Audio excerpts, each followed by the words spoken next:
오늘은 제가 여러분들이 무척이나 관심 있어 하실 그런 주제를 가지고 여러분들에게 찾아왔는데요. 바로 미술 투자입니다.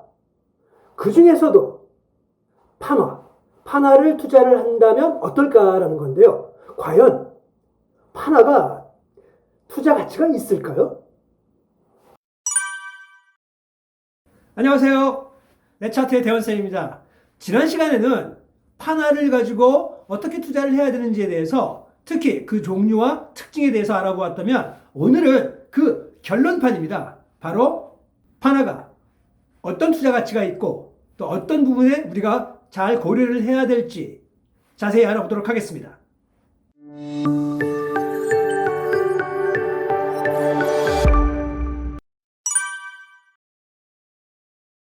그럼 잠깐 여기서 이런 다양한 판화들이 있는데 이 판화들 중에서 어떤 판화들이 좀 더 시장적인 가치가 높고 또 어떤 게 그렇지 않은가를 한번 알아볼까 하는데요. 이것은 어떤 확정적으로 어떤 판화가 더 시장 가치가 높다라고 확정짓기 굉장히 어렵습니다. 하지만 대체적으로 보면 기계나 이런 걸 사용해서 하는 디지털 프린팅은 아무래도 흔하죠. 왜? 많이 찍어낼 수 있기 때문이죠. 하지만 반대로 석판화나 동판화 같은 경우에는 굉장히 과정 자체가 복잡하고 어렵기 때문에 작가의 손이 많이 가고요. 그리고 많이 찍어낼 수도 없습니다. 그러다 보니까 아무래도 동판화라든지 또는 석판화 그런 것들이 좀 더 시장 가치적인 측면에서 본다면 좀 더 높다. 이렇게 보실 수가 있습니다. 그럼 판화의 어떤 장단점이 있는데요. 그 장단점을 보면 우리는 판화가 미술시장에서 어떤 가치를 느끼고 있는지를 조금 알 수 있을 것 같은데요. 먼저 단점부터 보겠습니다. 판화의 단점이라고 하면 양날의 칼인데요. 복제성, 즉 수백 점까지 복제본을 만들 수 있는 점이 어떻게 보면 단점이 됩니다. 왜? 우리가 그림이나 이런 미술 작품들을 평가하거나 가치를 매길 때 보면 아무래도 희소성을 굉장히 중시합니다. 이 세상에 몇 장 안 되는, 한 장밖에 없는 이런 그림들이 아무래도 가격이 더 비싸겠죠. 투자의 가치가 높겠죠. 그런데 판화는 그 본래의 특성상 여러 장을 찍을 수 있기 때문에 그런 부분에서는 어떻게 보면 단점이라고 할 수 있겠습니다. 그래서 과거에는 이런 상업성 때문에, 복제성 때문에 판화가 조금 더 취급을 좀 낮게 받았던 그런 면도 없지 않아 있습니다. 하지만 지금은 크게 그렇지 않다는 거죠. 그리고 그 반대로 장점은 그럼 뭐가 있을까인데요. 그 장점도 역시 복제성에 대한 부분이 있습니다. 한 번 작업해서 어떤 다수의 동일한 복제본을 만들 수 있기 때문에 편리하고요. 남들은 이거 한 장, 유화 같으면 한 장 그리는데 몇 달이 걸립니다. 그런데 판화는 작업하는 기간은 좀 걸리지만 한번 찍어내기 시작하면 10장, 100장, 수백 장을 찍어낼 수 있는 그런 장점을 가지고 있습니다. 자, 그렇다면 우리가 좀 더 시장적인 측면에서의 가치, 그거를 보기 위한 판화에 대해서 좀 더 자세하게 알아본다면요. 첫 번째 요소로 한번 고려를 해보죠. 바로 한정 수량 판화와 작가의 서명입니다. 이게 무슨 뜻이냐고요? 아주 간단합니다. 어떤 리미티드 에디션, 즉 한정판, 그리고 오픈 에디션, 즉 한정이 없는 무한정판이 있는데요. 이 두 가지의 어떤 용어는 그 용어 자체가 이미 어떤 게 좀 더 가치가 높다, 어떤 게 가치가 좀 적다라는 것을 잘 알려줍니다. 대부분의 화가들은 한정판으로 이제 제작을 하죠. 희소성의 유지를 이제 하는 장점이 있고요. 그 다음에 금전적인 가치, 왜? 판화가들이 직접 많은 수제 작업을 하기 때문에 그 작업을 통해서 나온 산물이므로 이것이 아무래도 가치가 더 높게 되겠습니다. 그에 반면에 디지털 프린터는 그냥 계속 기계처럼 찍어낼 수 있는 부분이 있기 때문에 작가의 손이 그렇게 많이 가지 않는다는 거죠. 그렇기 때문에 시장적인 가치에서는 아무래도 가치가 떨어질 수밖에 없습니다. 그런데 자, 우리가 판화를 구입을 하는 데 있어서는요. 작가의 서명 그리고 그 판화에 달려있는 일련 번호입니다. 우리 지금 왼쪽에 보시는 저 회화 같은 경우에는 일련 번호라는 것이 따로 이렇게 없습니다. 즉 오리지널이기 때문에 단 한 작품밖에 없기 때문입니다. 하지만 판화는 작품 하단에 숫자가 적혀져 있고요. 그리고 또 오른쪽 하단에는 작가의 서명이 들어갑니다. 연필로 이렇게 적게 되어 있죠. 이것이 굉장히 중요한 포인트 중에 하나입니다. 이것이 있고 없고는 그 가치가 굉장히 차이가 날 수 있습니다. 왼쪽에 작품 하단에 보이는 저 숫자는 한마디로 말씀드리면 판화가 10장 찍었다, 100장 찍었다 했을 때 1번부터 시작을 해서 100번까지 그게 하나하나가 한마디로 주민등록번호 같은 그런 역할을 합니다. 예를 든다면 12-100은 바로 100장을 찍은 것 중에 12번째다라는 뜻입니다. 그 얘기는 아무래도 앞부분에 이렇게 좀 속해 있죠.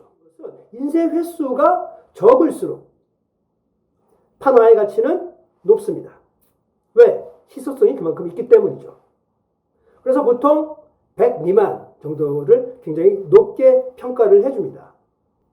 그리고 예를 들어서 92-100이면 거의 끝부분이잖아요. 이 판화를 찍었을 때.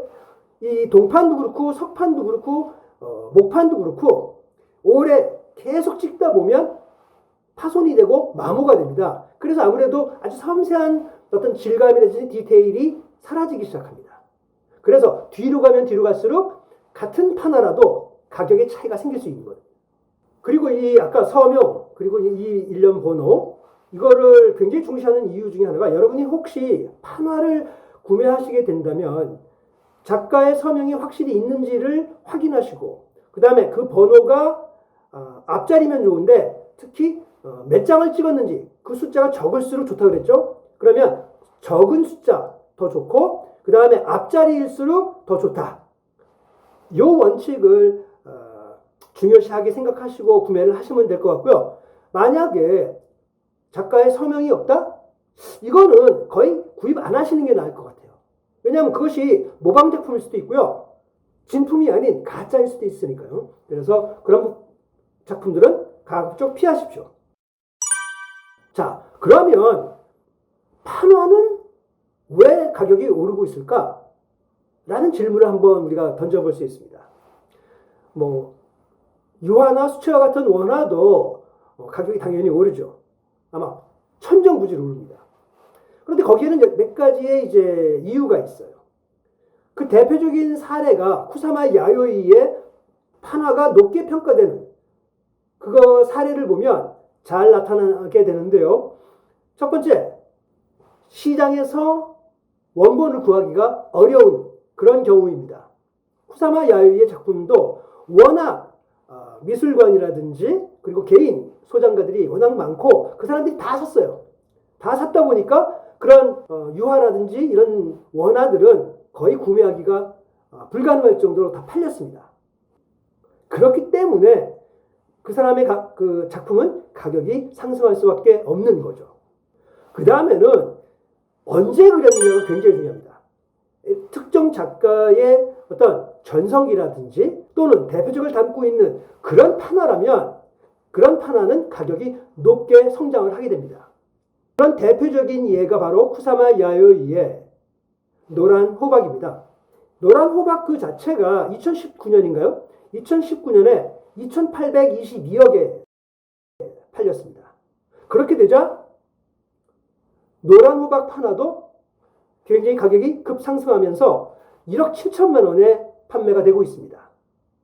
그래서 대표작을 차용한 그 작가의 판화도 굉장히 높은 가치를 볼 수 있으니까요. 그런 부분들을 여러분이 투자하실 때 잘 고려하셔서 고르실 필요가 있습니다. 그러나 가격이 이렇게 좀 많이 높지 않은 그런 작품들의 판화는 그의 초창기 작품이라든지 또는 노년기, 후반기 작품들 이런 부분에서는 가격이 그렇게 높지는 않습니다. 그 이유가 아무래도 그를 대표할 수 있는 작업들이 아니기 때문이죠. 그런 점도 역시 고려하실 필요가 있습니다. 아무리 피카소라 하더라도 물론 피카소는 신이니까 그런 관계에서 좀 다를 수 있겠지만 나이가 들면서 아무래도 총기가 떨어져요. 떨어지다 보면 그 그림이 아무래도 그 어떤 역동적인 에너지가 보이지 않는다는 겁니다. 그래서 아무리 피카소라 하더라도 말기나 아니면 초기의 작품들은 그렇게 가격이 높게 책정되지는 않습니다. 그 다음에 후사마 야유이의 이 노란 호박 판화가 고가를 매기는 이유는 바로 그는 글로벌 스타입니다. 아시아를 포함해서 전 세계에 그의 그림은 굉장히 유명하고 그의 작품에 대한 시장이 형성이 되어 있어요. 그러다 보니 그 작품은 잘 팔릴 수밖에 없는 겁니다. 그 다음에 마지막으로 우리가 이제 고려하게 될 또 사항 중에 하나가 그가 죽었거나 또는 아주 고령이어서 곧 죄송한 표현으로 돌아가실지도 모른다 라는 예측이 되면 판화의 가격까지도 급상승을 하게 됩니다. 그 대표적인 예, 아주 슬픈 예인데요. 바스키아입니다. 바스키아의 작품 같은 경우에도 보면 그가 이제 아프기 시작하죠. 마약 중독에 의해서. 그런 소문들이 퍼지기 시작하면서 그는 1년 내로 곧 죽을 거다라는 소문이 퍼지게 되고요. 그렇게 되다 보니까 미술시장에서 바스키아의 작품들, 특히 판화의 작품들이 갑자기 급상승을 하기 시작합니다. 자, 한번 총 정리를 하면서 맞춰보도록 하겠습니다.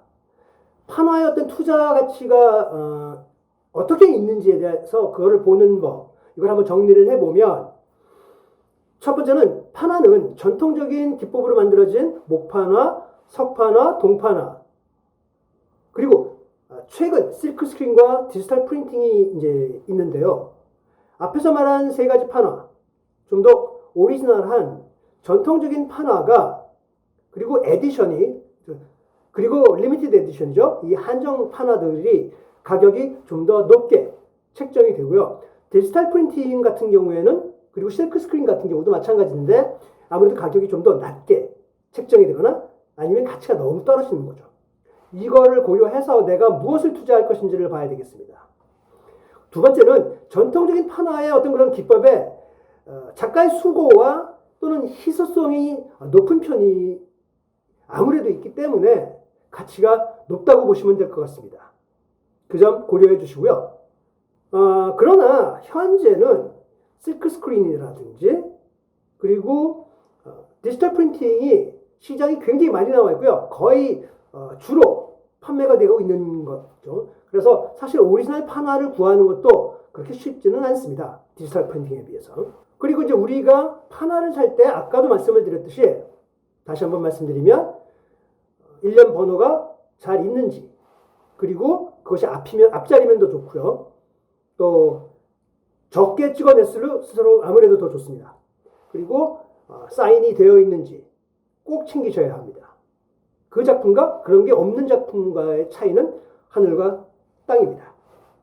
그리고 우리가 판화를 이제 구할 때 판화를 투자를 한다면 원작을 우리가 거의 구매하기는 어렵다라고 생각되는 그런 작품들은 이 판화의 가격이 급히 오를 수가 있습니다. 그것이 어떻게 보면 투자의 가치가 될 수 있겠죠. 즉 원화가 없으면 판화 이것이 대안이다. 그런데 역시 그의 대표적일수록 유리하다. 이런 뜻입니다. 그래서 제가 볼 때는 여러분이 만약에 미술 투자에 어떤 경험이 없는 분이라면 또는 이제 시작한 지 얼마 안 된 그런 분들이라면 제가 조언을 드리고 싶은 것 중에 하나는 하나부터 시작하면 어떨까라는 겁니다. 그 작가가 직접 작업을 한 거고요.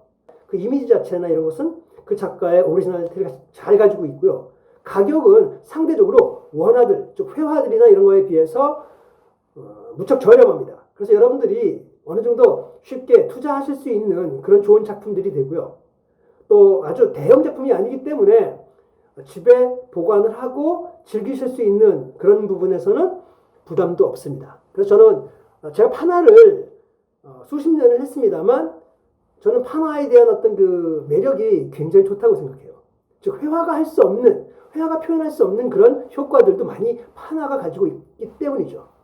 그런 의미에서 본다면 제가 마지막으로 말씀드리는 그 요소는 판화의 어떤 그 섬세함 등 고유의 어떤 그 특징들을 가지고 있거든요. 그 아름다움 그런 것들을 잘 고려하셔서 구매를 하시거나 투자를 하시는 게 굉장히 중요한 부분이다라고 생각을 드립니다. 정리를 해보면 작게 시작을 하고 아까 말씀드린 제가 지금까지 9가지, 10가지를 정리해드린 이런 요소들을 잘 생각해서 투자를 하시는데 예전에도 제가 말씀드렸죠. 내가 정말 이 그림이 마음에 드는가? 다른 거 다 필요 없어요. 아무리 그 가격이 비싸든 안 비싸든 간에 저렴해도 좋습니다. 그 그림이 정말 마음에 들어서 사야만 된다. 이렇게 됐을 때 그 작품을 구매하시고 투자를 하십시오. 그 가치를 충분히 하게 됩니다. 자, 오늘은 여기까지고요. 여러분들에게 그 그림에 대해서 그림을 사고 특히 판화에 대해서 잘 모르셨던 분들 판화를 투자하는 부분에서 좀 도움이 되셨다면 구독과 좋아요 그리고 알람 꼭 설정해 주시고요. 많은 댓글도 부탁드리겠습니다. 다음 시간에 더 좋은 내용을 가지고 여러분들에게 다시 한번 찾아오도록 하겠습니다. 그럼 안녕. 여러분, 이제 판화가 얼마나 중요한 미술작품 중에 하나인지 아시게 됐었죠? 그러면 이 판화를 가지고 어떻게 우리가 차근차근 재테크를 하고 투자를 할 수 있는지 이해가 좀 되셨을 거라고 생각합니다. 오늘 내용이 좋으셨다면 구독과 좋아요 그리고 알람 꼭 설정해 주시고요. 많은 댓글도 부탁드립니다. 자, 판화를 가지고 열심히 투자해 봅시다. 안녕!